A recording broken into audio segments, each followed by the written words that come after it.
What's good, everybody? My name is Christic, and welcome back to Kingdom Hearts 3. I kind of have a little bit of explaining to do as to why I am on the theater page of the game. Last night I was recording, and let's just say I had about 5 to 6 hours of recording in, and for some reason I felt like I needed to pause and just check my settings, make sure everything's recording okay. Stupid me for checking so late into the recording session. I found out that my microphone audio, even though OBS was picking it up, was not recording it.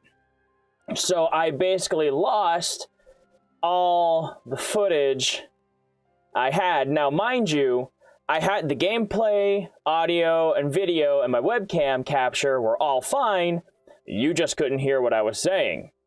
And I freaked out a little bit, and at 5 in the morning, I wasn't thinking properly. I was freaking out for no reason. I do have a save file that goes back, but not all the way back to San Fransokyo, which is the last Disney World that I needed to complete in order to progress the story. But the more I thought about it, the more I can show you guys the cutscenes that I unlocked all the way to a certain point, and then I can continue playing and showing you guys the rest of the gameplay. Maybe, I don't know, later down the road, I'll go back to San Fransokyo. This way I can show you guys the map in person and show you like the buildings and everything else. It was my favorite world just because it had to do with Big Hero 6.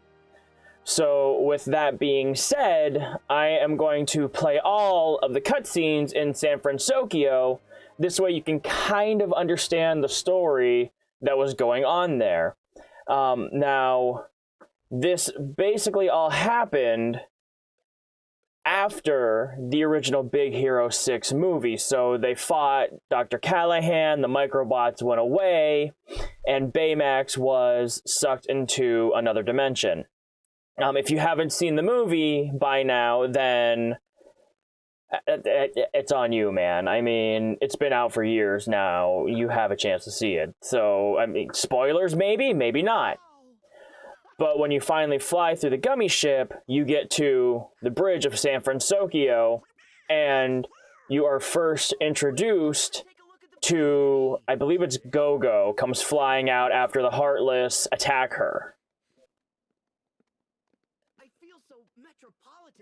And he starts, he's just Sora and all of his Sora-y goodness.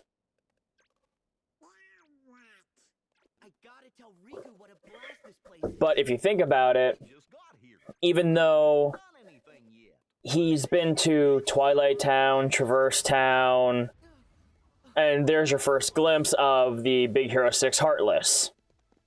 And in this, it's regular cutscene, so he's gonna have the Kingdom Key, and there goes Go-Go.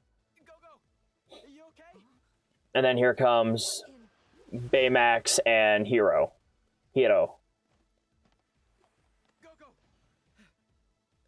Yeah, last night, it was going way too smooth. I actually ended up finishing this world maybe in an hour, 25 minutes, which blew my mind because that is the fastest that I was ever able to complete one of the worlds. I am Baymax, your personal healthcare companion. And seeing that is the second Baymax that Hero ends up making at the end of the movie. And in the regular Sora fashion, he is a dunderhead hero. I'm Sora. And I'm Goofy. I don't know why I love this world the most. I mean, like, color-wise, I think the Kingdom of Corona has most of the other worlds beaten for how vibrant it is. I don't know, just something about like this cityscape and everything is that, and this opening splash screen for the title is probably my favorite. Well, that, and I love comic books too, so, you know, I have a special place in my heart for this one. The comics for this are actually really, really good.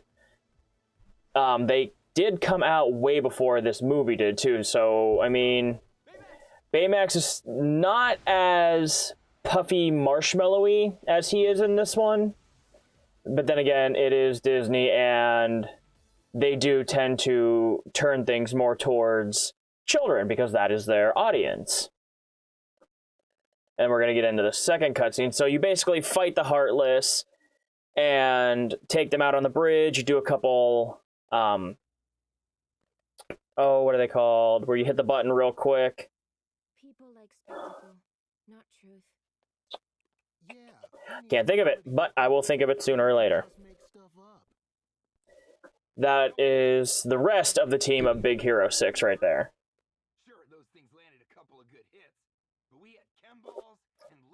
That's Fred. Fred is basically Bruce Wayne minus being cool. They beat us. Where'd they come from? Well, he is cool, but... And that's Wasabi. Hiro, you never introduced us. Oh, here we go. They're going to introduce him right now. So... Well, this is the gang. That's Go-Go. He's Wasabi. How you doing? And that's Honey Lemon. Hello there. And that's Fred. What? I'm Fred. Don't be alarmed. This is not my real body. Good. For a second, I thought this was the And then, yeah, there he goes. Sora being himself. He almost blew the order of the world. Sora, Donald, and Goofy. And Goofers. That's kind of funny that he does have him for...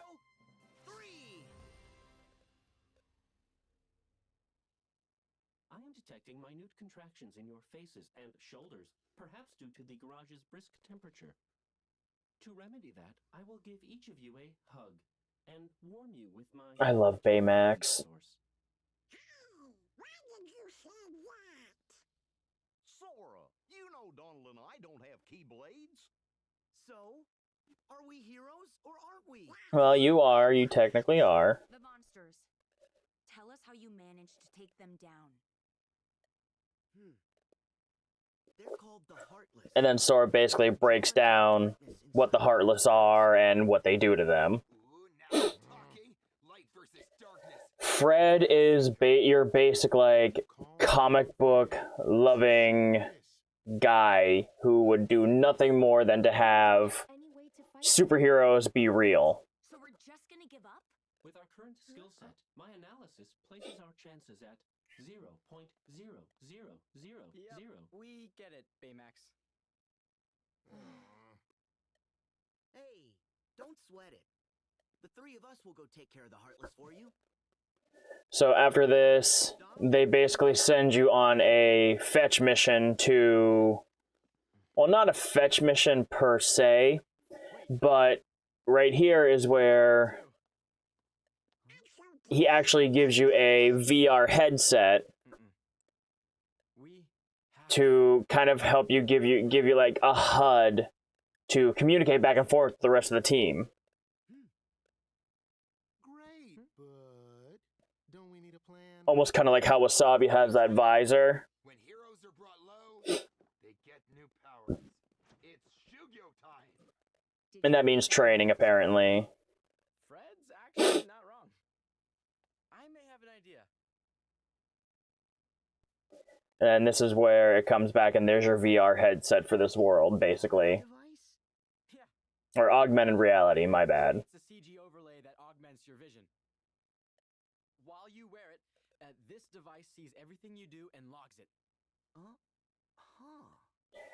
put it on your face. And that is basically... Oh yeah, and right there, if you've never seen augmented reality or actually been inside of like an Oculus Rift headset or anything like that, Sora has the perfect reaction to that, where all of a sudden you put on these glasses and holy crap, there's your enemy right in front of you. Wow, he has the best reaction to it. That is, This is cool. Thanks. like, perfect for it. So far, the map data only covers San Fransokyo. Because you can't tell me, if you've never seen something like that, you would not freak out if all of a sudden you put on glasses and poof, your enemy's right in front of you like that. Sora, all you need to do is run through some courses that Hero scripted. Like a minigame. We'll put a tracer on your movements, so we can... Shugyo! Shugyo! Shugyo! So we can Shugyo. Shugyo! Shugyo! Well, I guess Shugyo's like training. That's a And Goofy, as always, has been picking up on the plot. Speak for yourself. I can Shugyo by installing new combat data. Huh? Hey. Huh? Let's just try it out. And then after this, you basically go through a run training session where you grind on rails, and you have to actually get through colored markers to keep going, and then you like fly up buildings, you jump off the buildings, and I was terrible at it.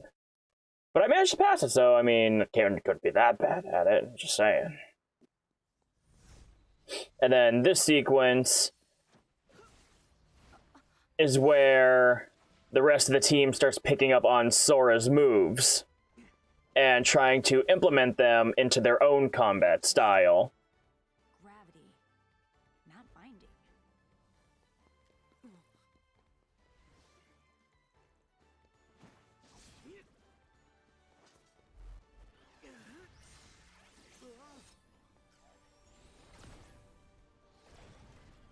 Hey, wait! My laser hands can be projectiles! Ha!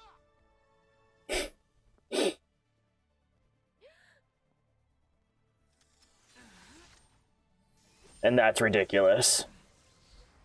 I still can't get over that. Change the weapon. Change the attack.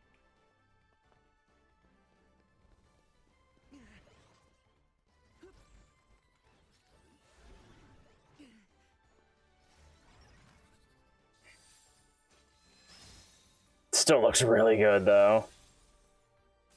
Whoa! Freeze attack!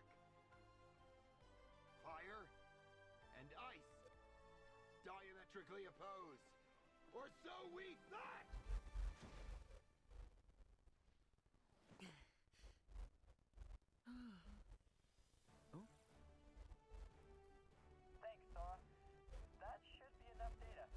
Okay, and then you end up going back and then seeing how they implement that into their own armors and training.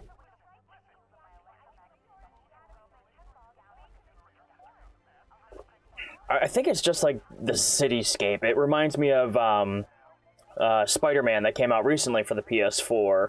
How tall and vast the buildings were. It was just so much fun to jump off of them. I think that kind of gives you the same feeling here. And I enjoyed it so much. It was, it's such a great level. I'm just so bummed you guys, why was I so stupid? Oh, I should have checked it. And this is them implementing everything in.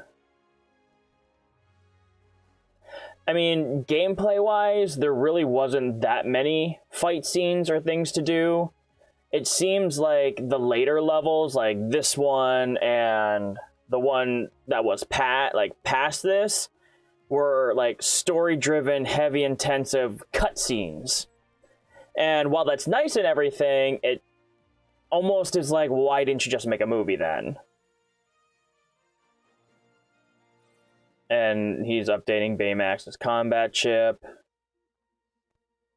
And if you've seen the movie, he tried to do that before, and he went about it all the wrong ways. And then this is where the Heartless start attacking the city in droves. Many also said they saw strange floating heart symbols in the vicinity of the missing victims. City police And this is also where you start to see just joining us. this weird gelatinous, I don't really want to call it gelatinous, but the way it moves, it has kind of like a liquid fluency to it. And Go time. you'll find out what they actually are here. And you talk to Hero, and he sends you out in the field to investigate what's going on and try and stop the Heartless from causing any more damage to the city. The other thing I want to mention about this level is it has a day cycle and a night cycle.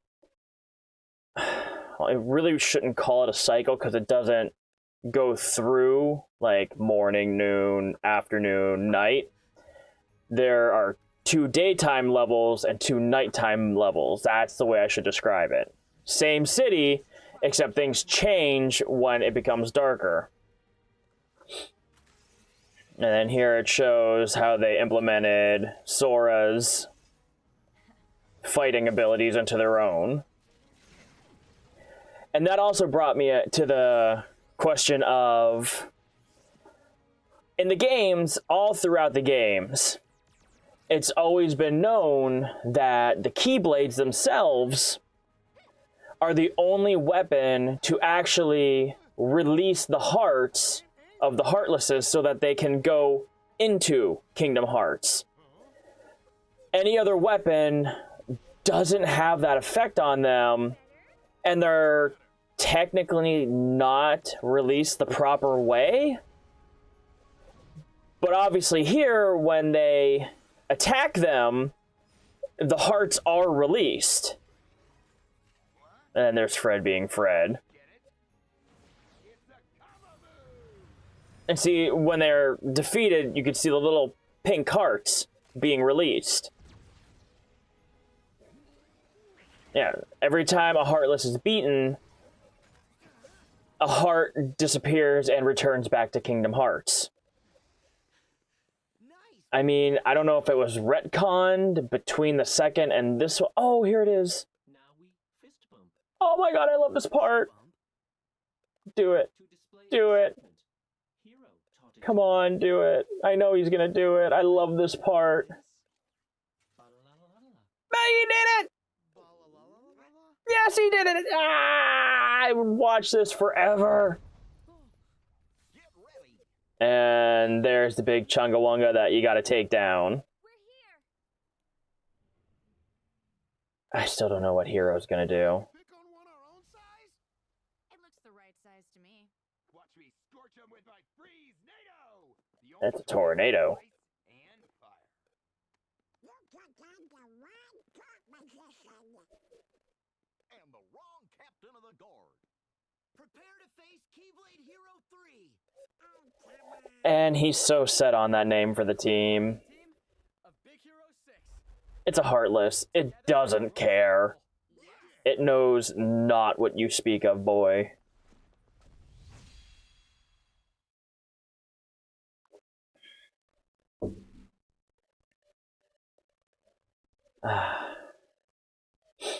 And we roll into this footage of them after that battle. They're just relaxing on top of one of San Fransokyo's Golden Gate bridges. Or was that totally off? And this is almost symbolic because for the longest time through this whole entire game, Sora has been trying to figure out how to get Roxas his own body, trying to figure out who Roxas was, trying to return Ven, and this is always symbolic in Kingdom Hearts 1, Kingdom Hearts 2, Birth by Sleep, 358 over 5 days. Every single one has some kind of scene where either 3 or 4 of the friends would sit in like either like a bell tower or this tower or like some high up place, and they would have blue popsicles, which ended up being sea salt ice cream. Why blue? I'm not really sure, but I have actually had sea salt ice cream in real life, and it is legitimately blue, and it is freaking delicious. Yeah. Right. And then here they're talking about Tadashi, which is Hiro's older brother who died in the movie. That's no spoiler or secret. It happens within like the first 15 minutes of the movie. And then here he kind of has like a flash with Roxas, and then right there, like I was telling you, the blue popsicles are sea salt ice cream. I believe it's, if I remember correctly, I think it's sea salt ice cream. You okay? Yeah, fine. Oh, and also, I am wearing my key headband for Kingdom Hearts. I figured it worked for this game, and it is quite the accessory for this game, I might add. I have keyblades all on my forehead with a keyhole right there. Okay, then they talk, blah, blah, blah, heart stuff. I can't remember what the next cutscene is. I mean, it feels really, really weird just to run through the cutscenes and not have any gameplay in between the cutscenes. But, I mean, okay, here we go. Those are the strange Heartless that are attacking the town.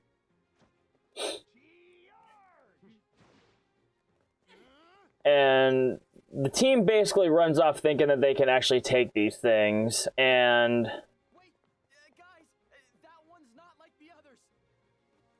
Nobody listens to him again. It can't be. Microbots? And those are the things he built in the movie. Well, they're different from Heartless. Microbots are designed to do whatever you think via a neurotransmitter that communicates what you're... And right there is every person who works in tech or works with electronics trying to explain to somebody who doesn't know anything about that. But those... It's very frustrating, especially when you try your best to put it in layman's terms so that they would understand it. The question is who? I mean, I guess that can go with any field where you talk to, say, like a normal consumer, I'm gonna go back and you try to explain everything about it, and they just look at you like, I don't know what you're talking about. Sure. Explain it in my terms. And I don't want to say you have to dumb it down, Fancy stuff. but, I mean, putting it in layman's terms is probably the nicest way to do it. Stick with them. All right, hero. And then you basically get Baymax to fight with you now. Donald, Goofy, I will be your personal healthcare. Or Betamax. I can't remember what they call him in this one, but I think they do just call him regular there you go, regular Baymax, even though he is the second of the series of Maxes. Okay, then after that, you locate them, you fight them, and during the fight, Hiro realizes that there is a moving core inside of this thing. And in order to defeat it, you have to locate and smash the holy bejesus out of the core. It's no fair. Why can't we hurt it? And basically here is where he explains it. Do. As enemy character design as it goes, This is weird. it is extremely cliche to have an enemy with a moving core. Oh, yeah. I almost feel like it is... Have you got any leads? Somewhere inside that thing, there is a core. There we go, right here. Powers the whole cluster. The core is the only way to hurt it. Also, the design of this cluster resembles the tentacle robots from, oh god, I can't remember what they're called. From The Matrix. Oh, I think they're like sentries or something like that. But with the way that it like moves and undulates, that's what it reminds me of. No, Hiro!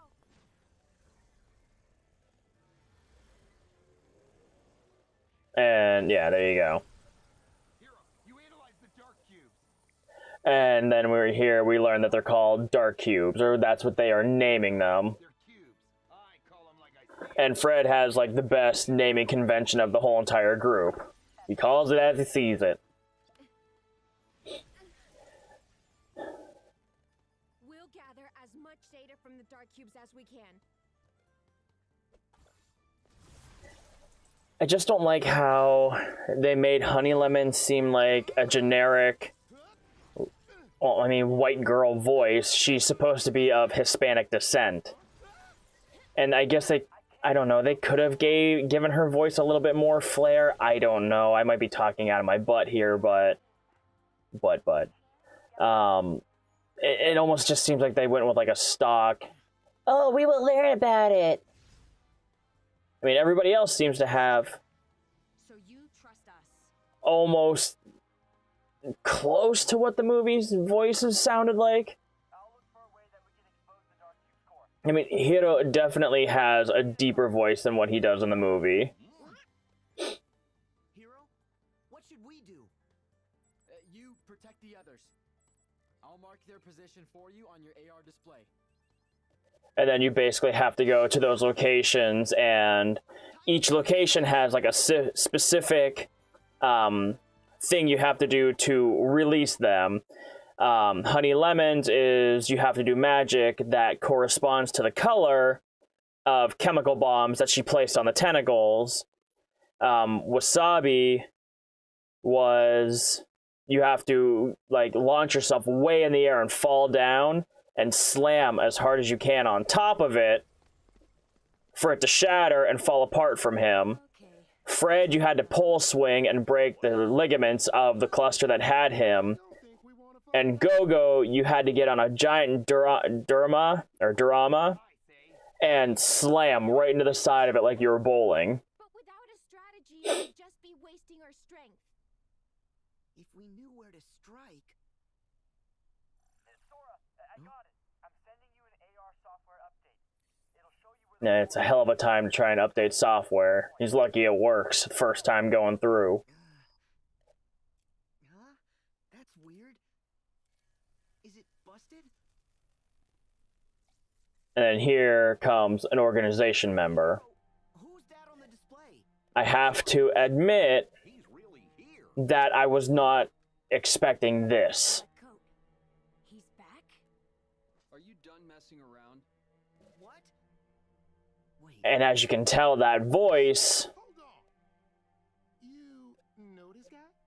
this threw me off so hard. He definitely has the vibe.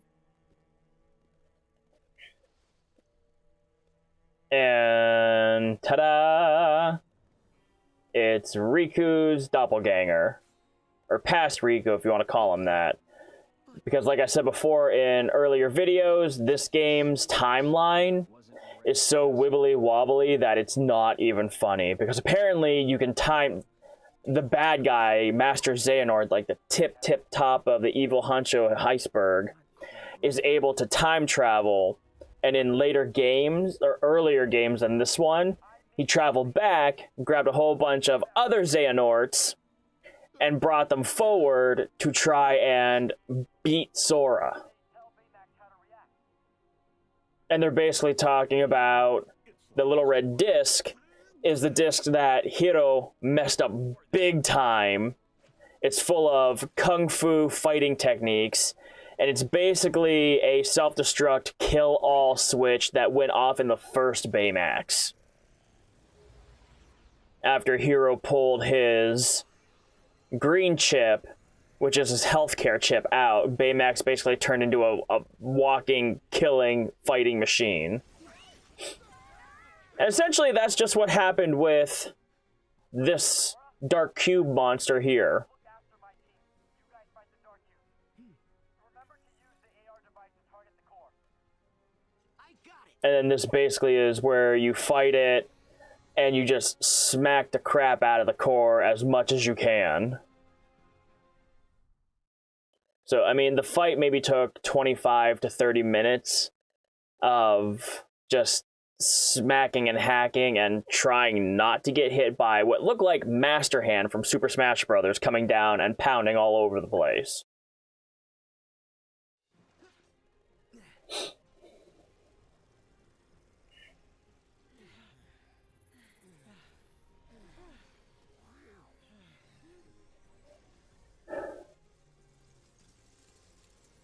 And there's the core right there, and if you look inside of the little core, it was a little heartless. And then there's the data disk that has all of the original Baymax's fighting techniques in them, which he downloaded off the internet onto the disk. Oh, this isn't for you. At least, not until we're done. And then blah blah blah, I'm Riku, blah blah blah. I like the new Riku so much better than this guy. Is it you? Why do you look like that? It's not really him, dude. But the heart? You know that it's me. It's not him. I know Riku wouldn't do this. Not without a good reason. A reason? When did that ever matter? We've been trying to one-up each other since we were kids. And it's... certain parts of the cutscenes and the gameplay that I've gotten to seem to be redundant and just smashing in the nail in the back of your head of this game's about friendship, this game is about love, this game is about friendship, love, not hating yourself, being empowered, believe in yourself, believe in your friends, make your own I mean, it's like the same over and over and over and over in the back of your head. I think they could have gotten away with it if... they could have done it without beating the living heck out of a horse that was dead and won't drink the water. You have a body. And this is where you find out that he is a... here we go, right here. This is what I was telling you. Great plans he had in store. There in the past, his heart stayed. Waited out the years until you and I came along. Xehanort's heart possessed me and became Ansem, the first adversary you faced. He was the first baddie in Kingdom Hearts. He left behind. And Xemnas was the second baddie in Kingdom Hearts 2. It was all a part of a larger plan to bring Xehanort And then that in contact with is Master Xehanort. He is the one that started this ball rolling down the hill. They could come from anywhere. Any when. Just as long as he had the right vessels at hand to place their hearts in. I think this was Dream Drop Distance was that cutscene. The replica program was a success. And he's a replica, basically. He's a living puppet, if you want to think of it that way. What are you still doing here? To see if we can recreate a heart from data. What? And I never really, I still don't understand That walking what over there has a heart. Xehanort's main purpose is. I'm supposed to believe. Maybe I'm just missing the point. I don't know. Around us. You only have to see them for them to become real. And here we go with the whole... Where'd you get that? That's my chip. I made it. Oh, well, I'm sorry about that. But I promise I'll put it right back where I found it. What do you mean? And then when he said that, I think I'll be getting back to work now. it really, really cemented the fact of when I called it earlier on in the level about the original Baymax. Suffering from acute exhaustion. When Rest. Hiro went into the portal, You're right. the original Baymax was damaged, and the portal was shutting fast. The only way he could save Hiro was to launch him with his rocket fist out of the portal. So the original Baymax was left inside this infinite space of basically cryogenic state. Come on, guys. What's with all And the that faces? is also where all the nanobots ended up getting sucked into. What? Fred. Not now. Huh? His name is Riku? And you know him? Yeah. Well, I know him. The fake ones with Organization 13, our arch nemesis. Nemesis. Okay, but how'd he get Hero's chip? I don't know if Nemesis is the word he wanted to use. Is that actually it? To rule the world. Recreate a heart from data. But I don't know what they really want. None of us do. These guys, they show up, and instead of fighting fair and square, they go for the heart and say things bad guys. Duh. They're cowards. They're bad guys.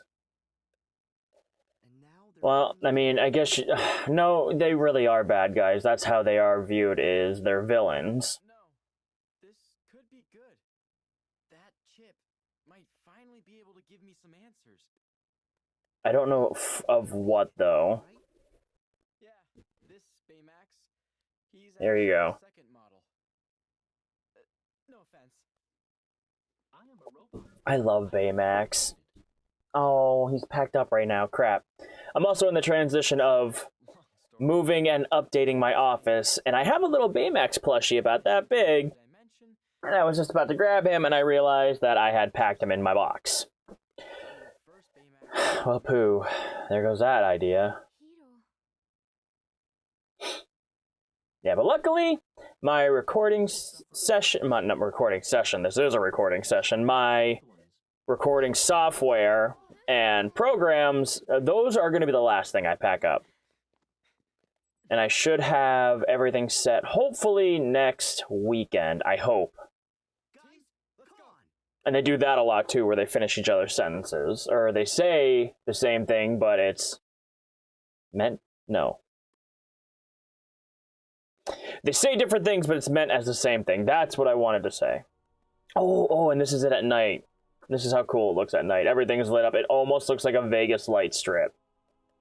And then here's Pete and Maleficent as they still look for the black box. And then Riku comes up and, yeah, emo, Riku, blah.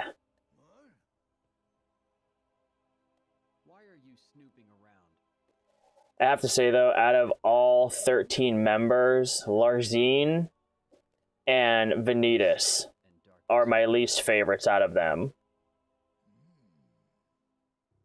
What an interesting thing to say. Indeed. Please. I'm Maleficent. I don't care. Oh, I intend to. I'm sure you do.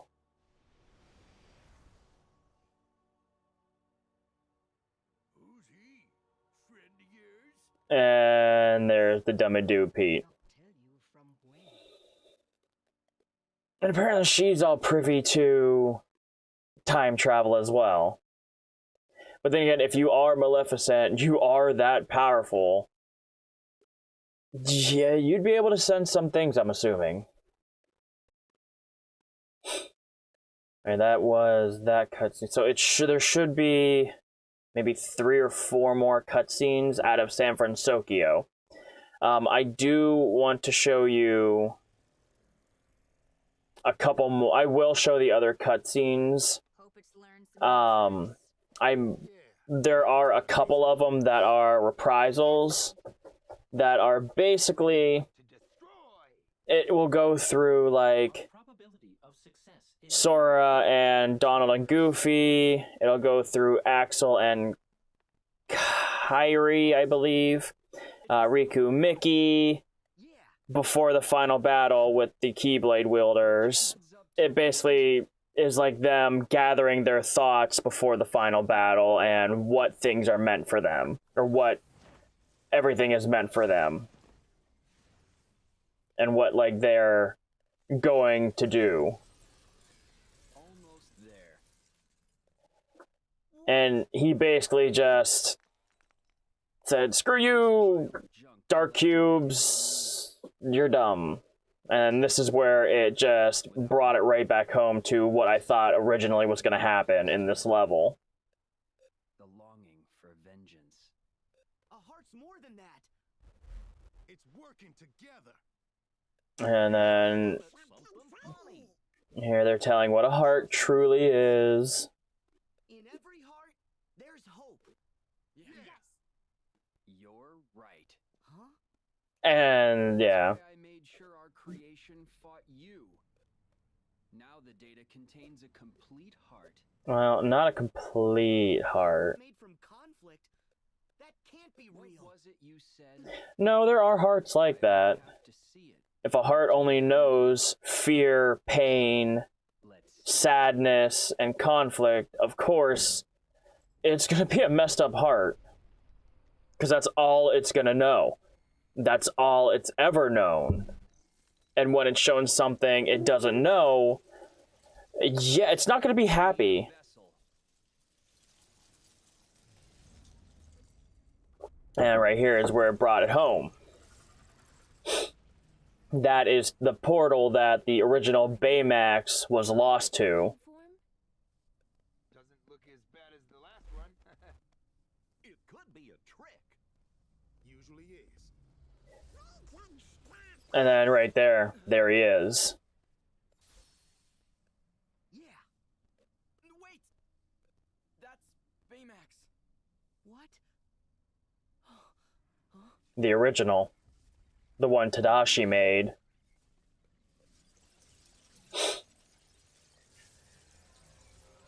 And the dark cubes basically print out a medieval looking suit of armor for him. And then in this battle, you basically hop on to Baymax's back as Sora, and you have an aerial combat fight with this Baymax. He's not a puppet. You basically fly through the city, dodging cubes that he shoots out and generates, and then there's lasers. And the only thing that was missing were explosions here and there for no reason. It was really neat, though. I'm just bummed that the only way I could actually show that is probably starting from scratch and getting to this area again, and that in itself is probably a 18-hour play to try and get through that again. Yeah, right. You can't have a heart without sadness, without loss. And that is also true. You're going to destroy Hero's friend right in front of him. And see, I don't know what he was thinking with that, because if that Baymax was doing bad things, of course Hero's gonna be like, no, we have to stop him.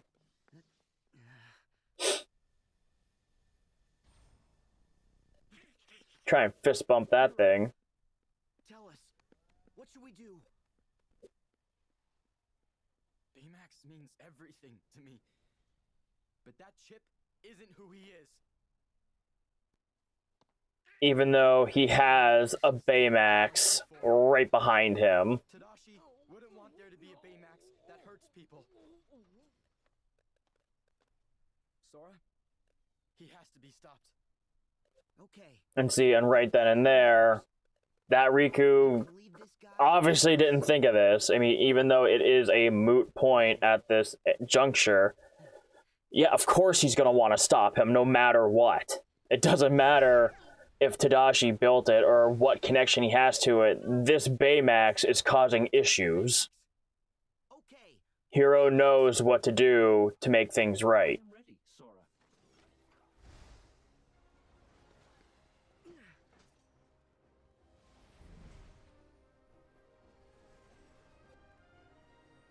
And then this is where you clash in the air and you basically have a dogfight. So after you thrash around that Baymax for a little bit, you defeat him, and what happens? I don't remember what happens. Oh, no, wait, yes I do. It's about to happen right now, actually.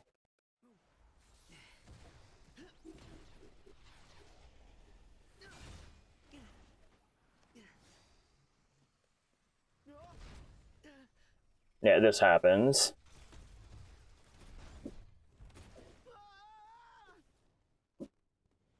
They struggle. And he rocket punches him right in the snoot.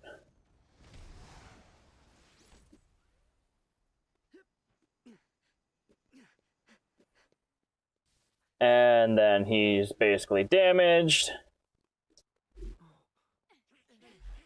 And then Hero comes down. Here we go. Hero.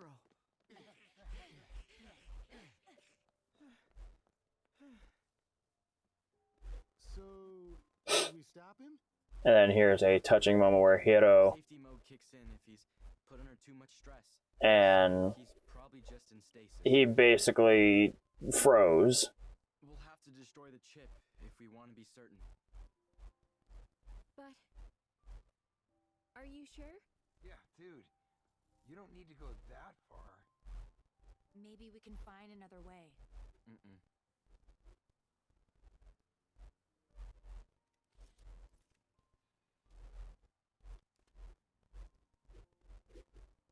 It's the right thing to do. And he knows that, so without that chip inside his arm anymore, the cubes deactivate and leave Baymax.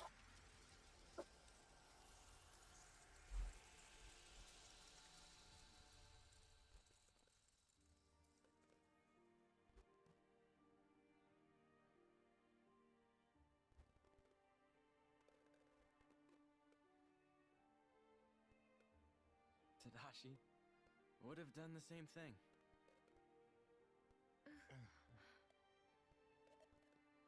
But Hiro, isn't that Baymax's heart? Not that one.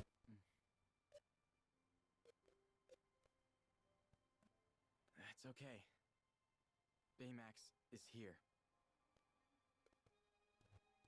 Crunch. I should be the one. There it goes.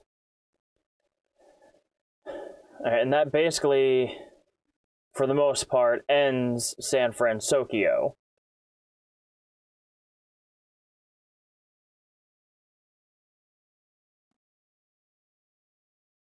God, even with just showing the cutscenes back to back to back to back, it still takes a minute to load. And see, and when that was going on, I thought, why don't you just take the green chip from this Baymax and copy it to another chip and then give it to that one? And that's exactly what happened. So now he has two Baymax. He's my personal healthcare companion.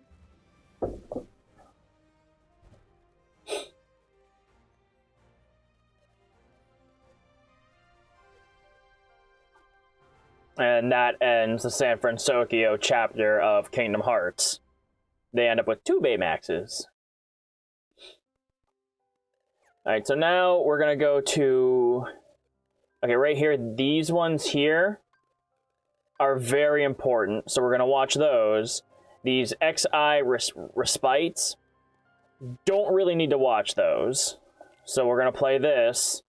This is what happens after you leave San Fransokyo. It gives you a little bit more detail of how things came to be and where they're actually heading.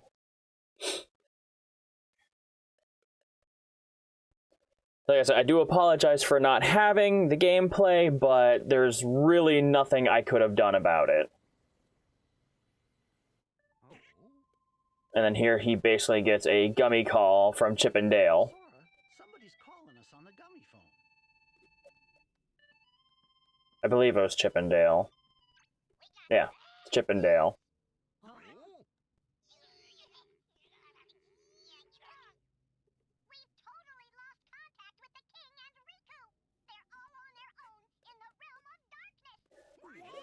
And they basically say the King and Riku are in deep, deep trouble. They're up a creek without a paddle. And they're talking about the first Kingdom Hearts. And we certainly can't ask the king or Riku. And their Sherlockianness is just mind-boggling. And then this is where they learn that the king actually has a Keyblade of Darkness. Gorge, what'll we do then? May my heart be our guiding key. It'll show us the way.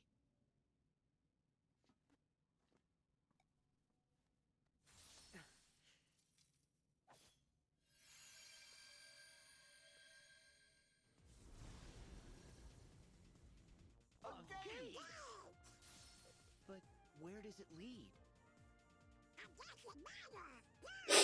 Hurry, Sora! And if you could put 1 and 1 together, you know exactly where it leads.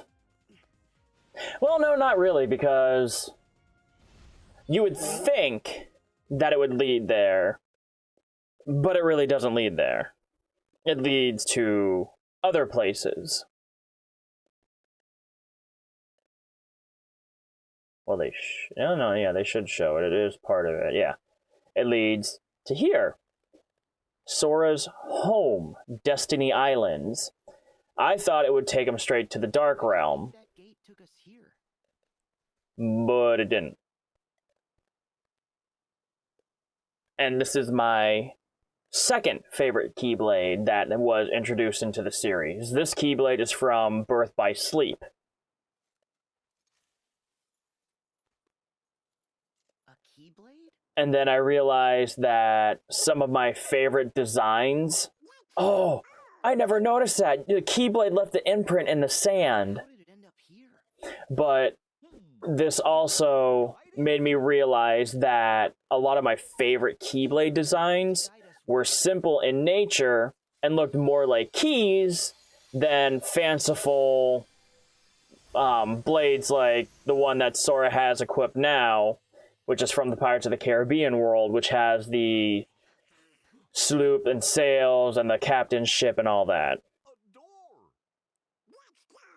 From I want to say it's from number 2. Not you guys. The Keyblade known as Fenrir was my all-time favorite Keyblade. I loved that Keyblade, and it was the strongest one in the game besides the one known as Ultima Weapon. Can't make a whole pint without us. To get Fenrir in Kingdom Hearts 2, you actually had to have the HD remix of it, Even the king and you have to fight Sephiroth.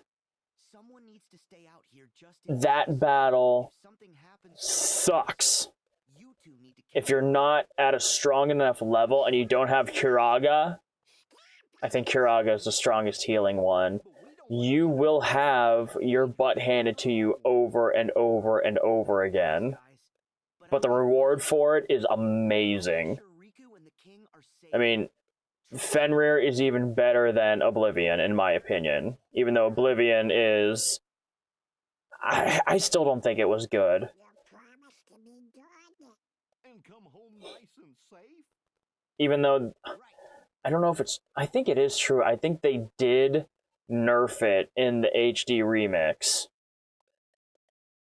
Okay, and that was that one where he was going there. And then you enter the realm of darkness.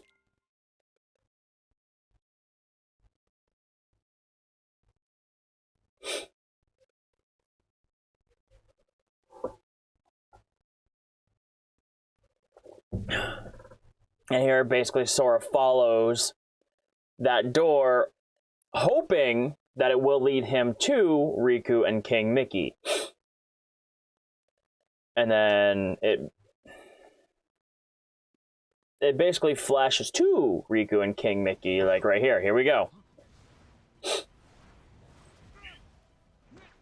I mean, honestly, the cutscenes are just like how they appear in the storyline of the game. I believe they showed this part like a couple cutscenes before. That's the Keyblade of Darkness, apparently. Mickey!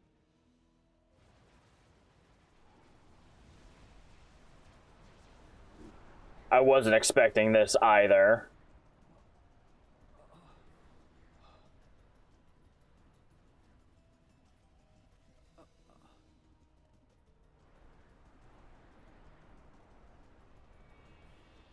Here we go. And something shoots out, and you see a silhouette. And then right away, just by the form of it, I could tell I knew who it was.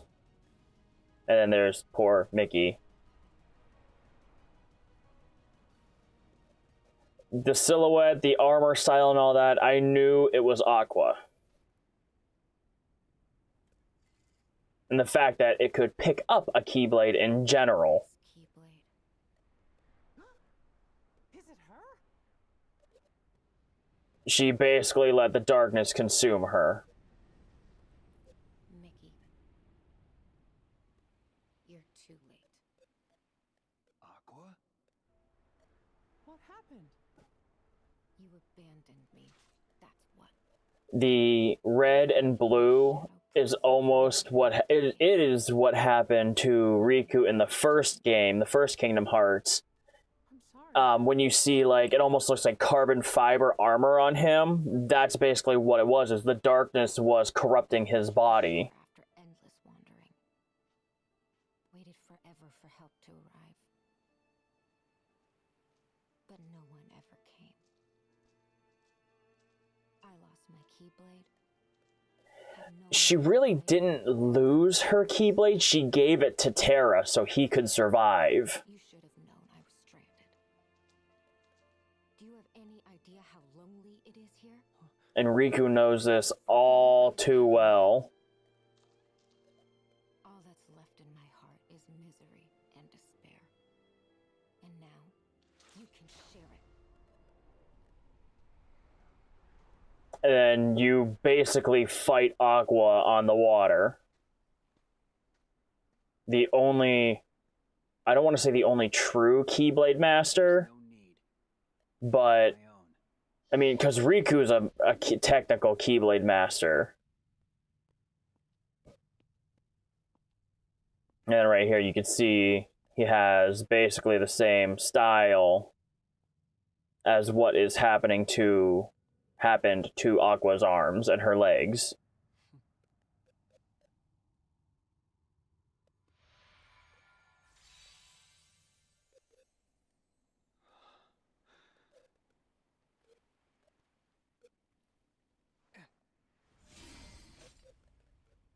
Like, I love his Keyblade too. And I guess the original Keyblades apparently have their master's emblem as the keychain. So like Sora has the Kingdom Key, Riku has this key, they all have the shape of Mickey Mouse as the keychain.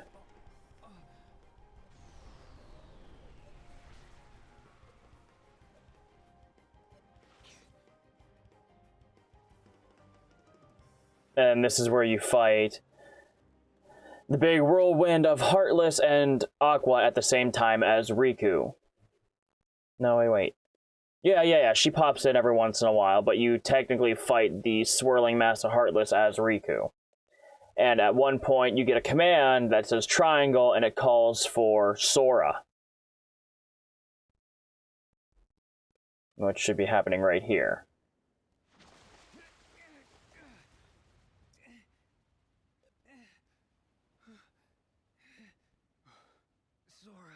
There you go. And then, just on command, the little doofy boy, spiky-haired man himself comes flying out of the door.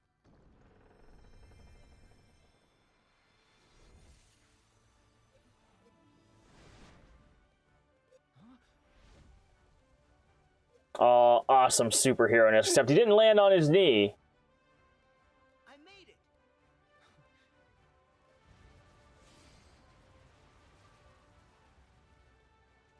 And then this happens. I don't know. I think those are their personal Keyblades? I don't know.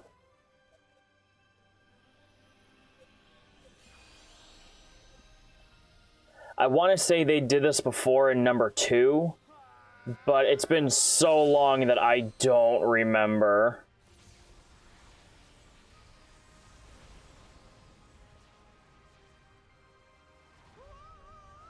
And they basically barf out Mickey.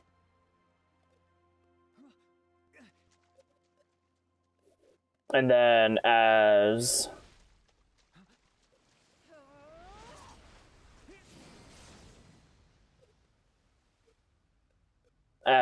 Sora, you then fight Aqua.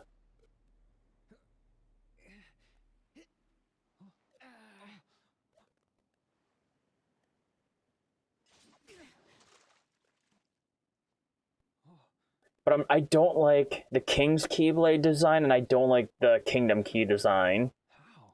Sora? It's just so doofy looking. I like that one better. Watch over the king. I've got this. I'm sure you do, buddy boy.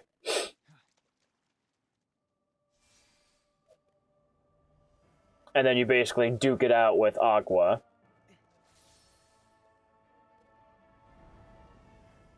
Which, that battle in itself wasn't bad, but it also wasn't... I mean, it was hard, but at the same time it wasn't. I don't know if that makes sense. Actually, any of the boss battles in this game so far haven't been too terribly hard. It's all about... Well, if I say it's all about item management, magic management, and always keeping a deadly hawk eye on your health, that could just be summed up for almost any game that deals with boss fights. As many boss fights as this game has.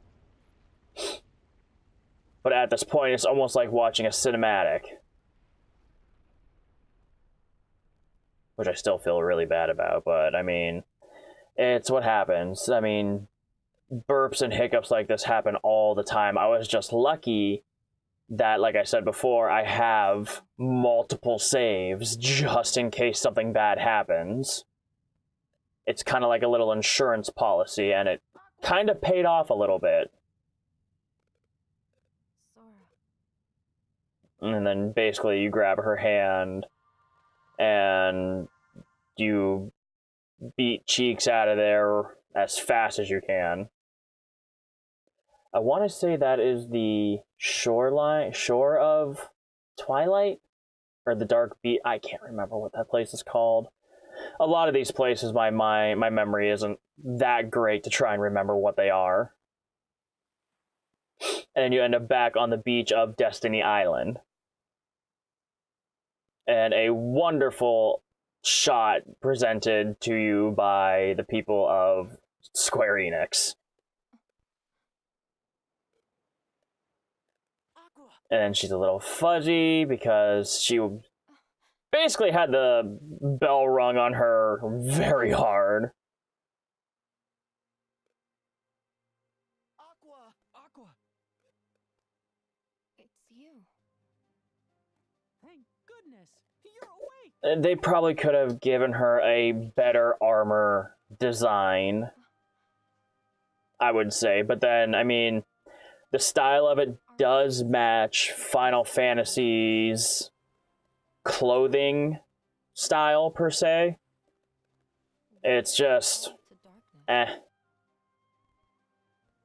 Now, in her full armor form, like, head to toe, knight in shining armor, like, medieval armor form, it's awesome looking.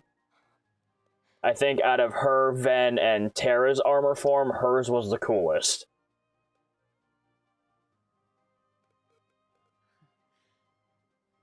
You're home. You're home! And it's almost like she hasn't aged at all, so I'm thinking time in the realm of darkness is almost like the hyperbolic time chamber from DBZ.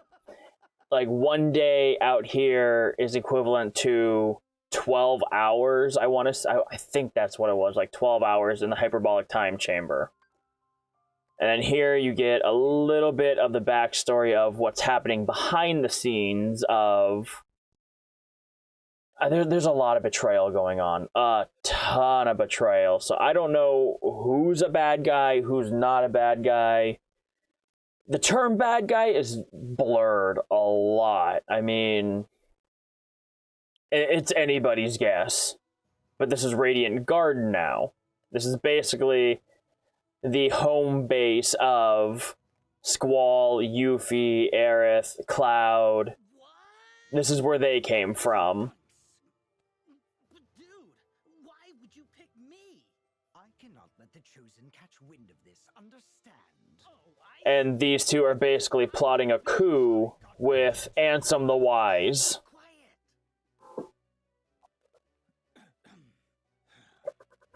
Okay, man.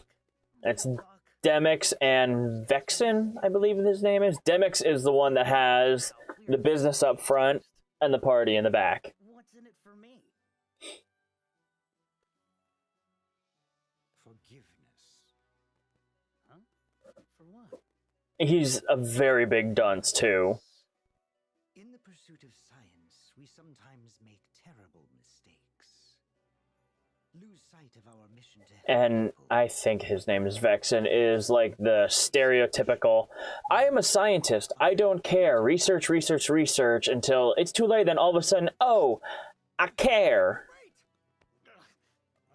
Come on, dude. I'm useless. I'm chicken. And at least he can admit that. The number of times you and I have hung out on one hand, less than one hand. I didn't even know you in the old life. A foot? Fine. But listen.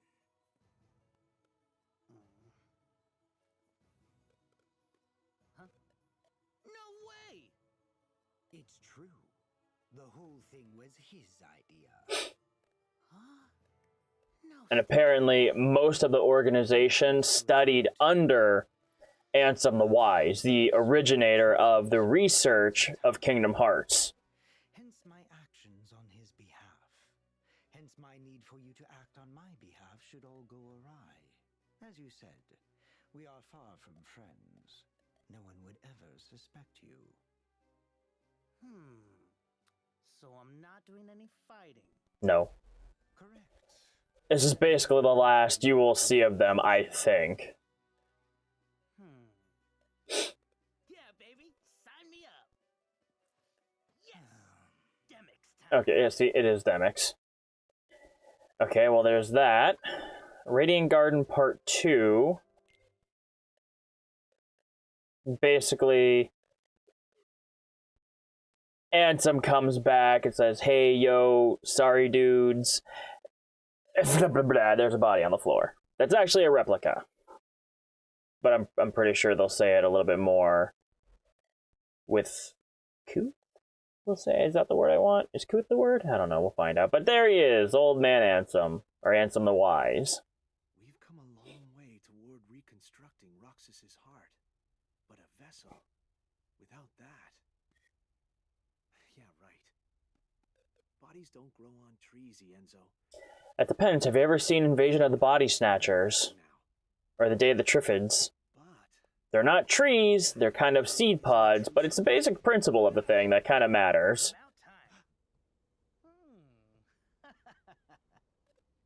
Ooh, nice place. Demix, is that you? Hey, Zexian, long time. Well, at least he put it down gently and didn't just go like a sleeping bag. Join the nobodies. But like, I just can't shake the feeling I've been sweet-talked, you know? We have got to have a chat. Whoa, back up. What? Oh, sorry. I'm getting ahead of myself.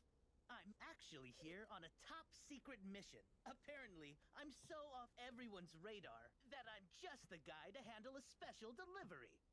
This is true. Ta-da! He is funny, though. And there's Ansem the Wise. Master Ansem! Ah, well met, little Enzo. And then everybody has a big cry and a group hug. They told me you'd gone mad. That you abandoned us. I was just a boy, but I should have known better. I am truly, deeply sorry. You should be. I think Never doubt your teacher. you recognize the Unless they actually do go peace, crazy. Enzo. And then you have every right to doubt your teacher. Consumed by hatred, who failed you in my obligations as your mentor. Forgive me. And eyebrows and flaming hair McGee over there.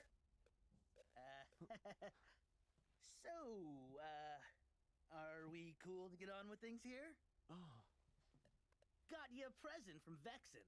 Yep, that was Vexen. Look at that. I remember people's names. Hey, he figured you Totally knew that's what his name was. vessel. And there you go, that's a vessel. It's, like I said, it's a human puppet. And then the land of departure. Here we go, Castle Oblivion. This castle was in Chain of Memories. It was in Birth by Sleep. It actually has a big part in this game series. Granted, it doesn't look the same in Birth by Sleep as it does in Chain of Memories, or even here. But you'll get to that right now. Now that they have Aqua back, they will... Basically, she is the only one who knows where Ven's body is. And Vanitas is one of the three that trained under Master Ericus, as Aqua and Terra being the other two. And you learn that in Birth by Sleep. But I'm not even close. I'm in for an earful. And she's been trying to wake him up all these years.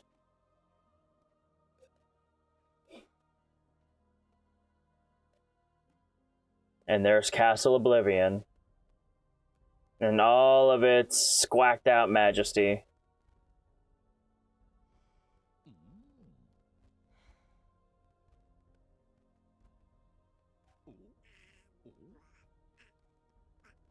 And then there's Donald being impatient as he always is.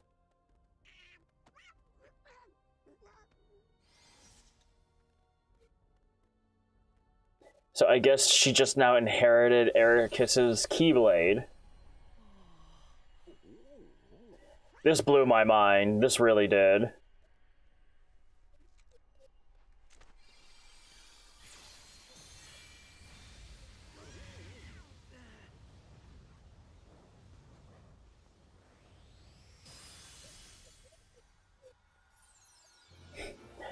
I mean, it's just so absurd.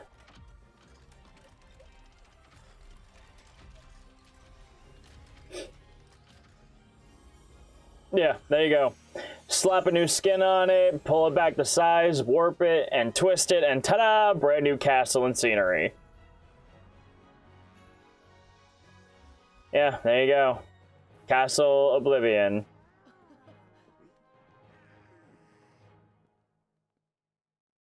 And then you end up inside, and she directs you to Ben.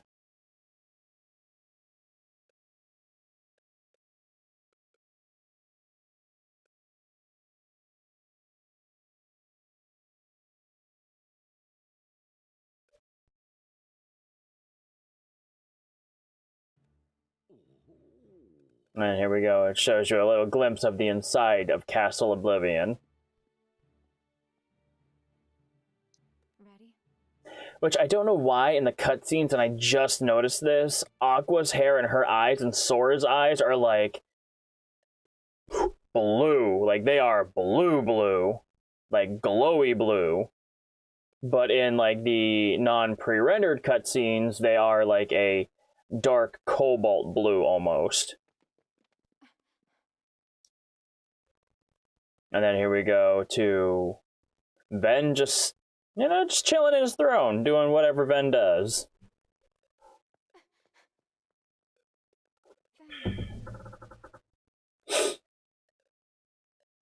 And this is where she slaps him and wakes him up. Well, Sorry it took so long. close to a slap, but you know. Fen, wake up. Open your eyes. Please.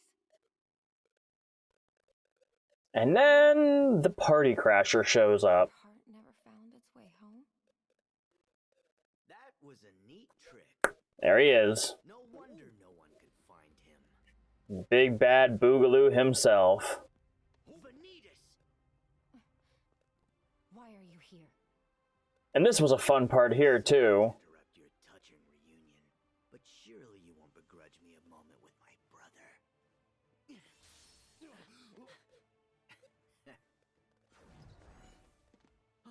Yeah, he's got that voodoo shoot going on there.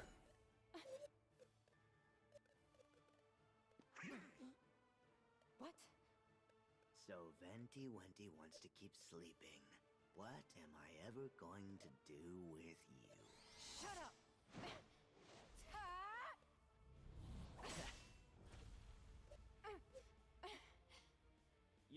settle down there, master. She's not his master, but she is a Keyblade master. And this was the cool part here, is where you got to fight as Aqua against Vanitas. Sorry, but you've seen It was, oh, too often. so cool. I love fighting as her.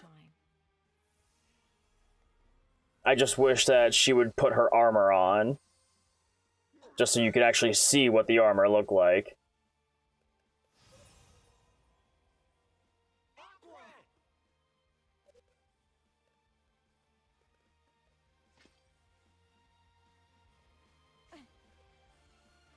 And then you fight him. And you kick his buns. You kick a lot of buns in this game if you know what you're doing. Huh. What are you gonna do? Oh, I know what you can do. Kick buns. So basically, you fight him for what seems to be like 20-25 minutes. Wear him down a little bit, and then he decides to attack the lifeless corpse of Ven. And try to bust through Aqua's barrier, which he almost does.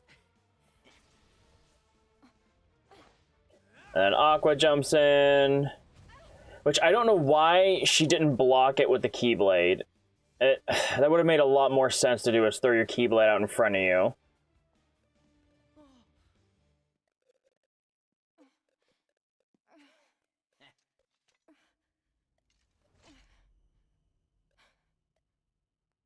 And as he sneaky snooze and snoozy woos is over there, Sora finally learns how the power... Well, he doesn't learn how the power of waking works, but he learns something, alright.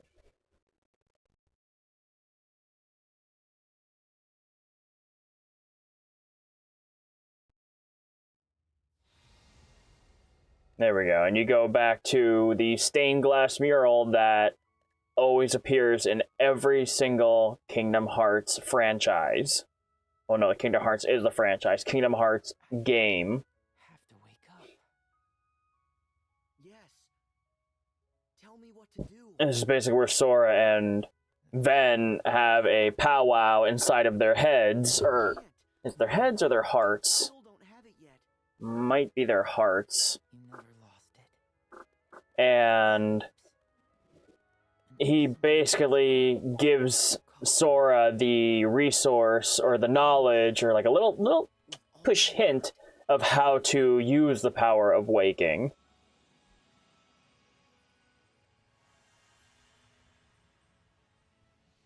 And there we go with that.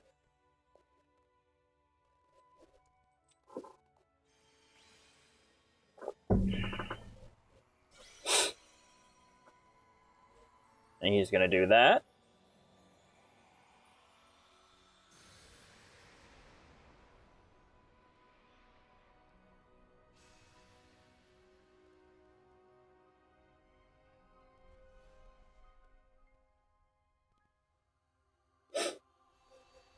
And he basically, I don't know, it peels back the first layer to reveal the heart that was inside of him that belonged to Ven. And then this is also where I remember that Ven fights with an inverted Keyblade. And he unlocks Ven's heart and sends it back to him. Always keeping me safe,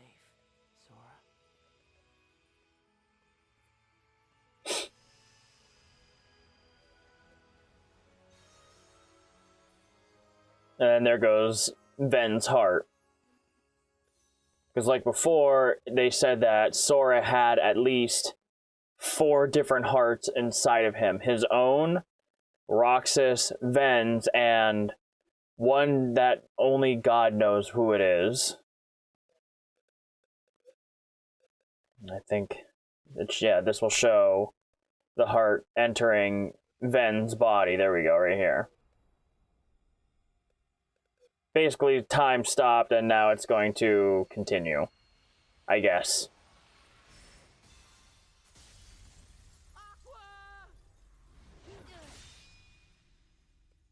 God, that's gotta be such a pain to try and wield it inverted like that. But if that's the only style he was taught and knows, I guess it's alright. I don't know. I wouldn't be able to do it.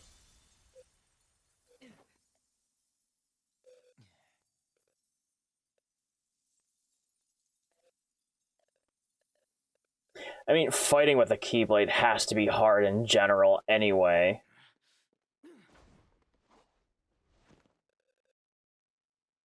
Guardians is more than I care to face. But and this fool knows. I'm just certain that he'll come to visit. And he runs away.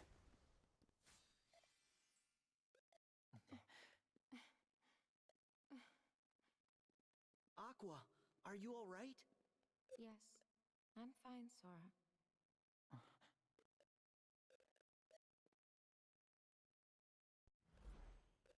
And there you have it right there. Sora and Vanitas look exactly the same.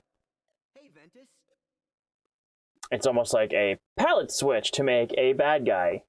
I get it. You were my second chance. Huh?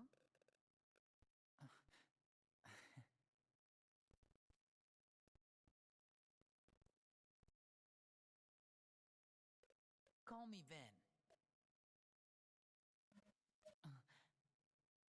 Good morning, Ven. Good morning, Aqua.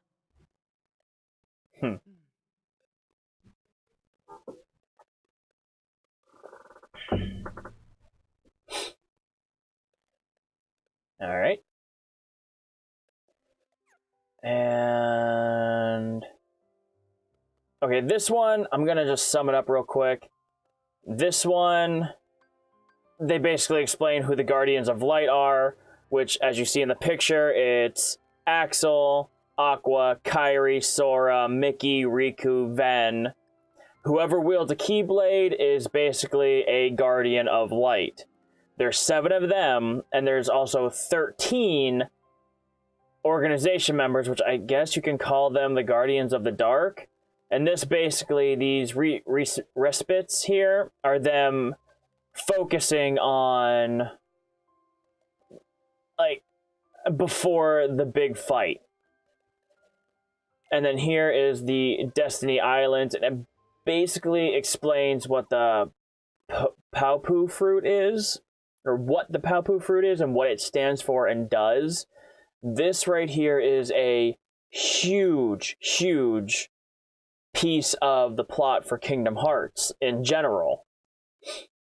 This is what the original Kingdom Hearts game starts out with a promise between Kairi and Sora.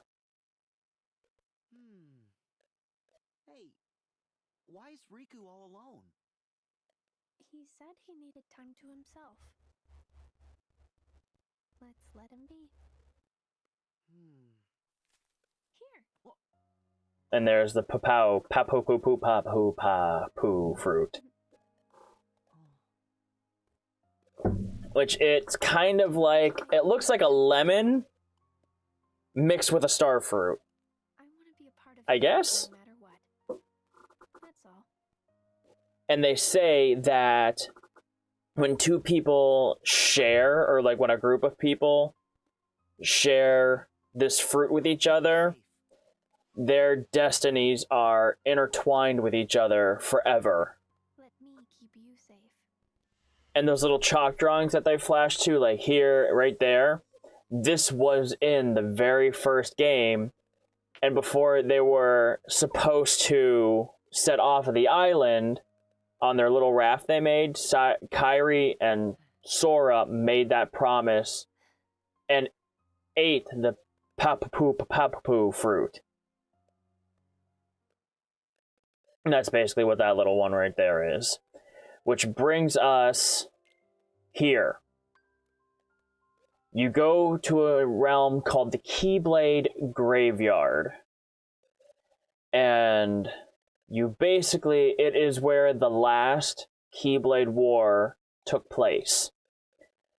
No amount of good ever comes from this. Just looking at this place, you can tell a lot of Keyblade wielders died just by the mass graves of Keyblades shoved into the ground.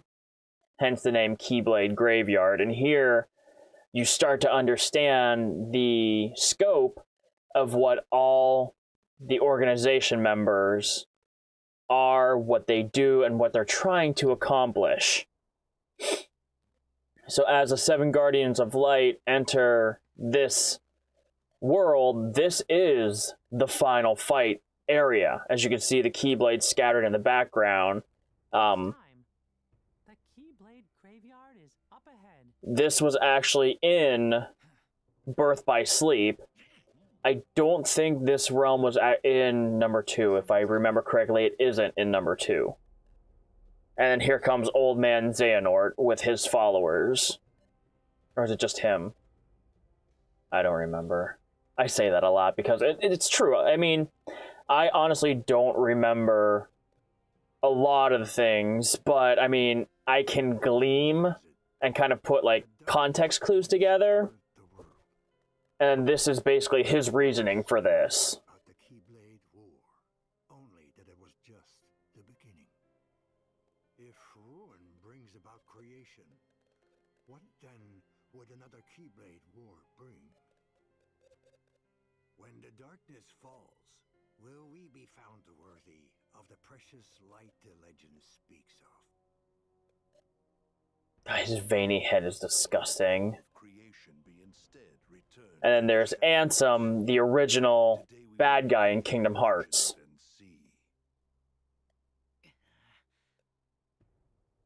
And then Q, Xehanort, no, Xemnas, forgive me, Xemnas, the bad guy of Kingdom Hearts 2. It must be extinguished in order for the truth to be seen.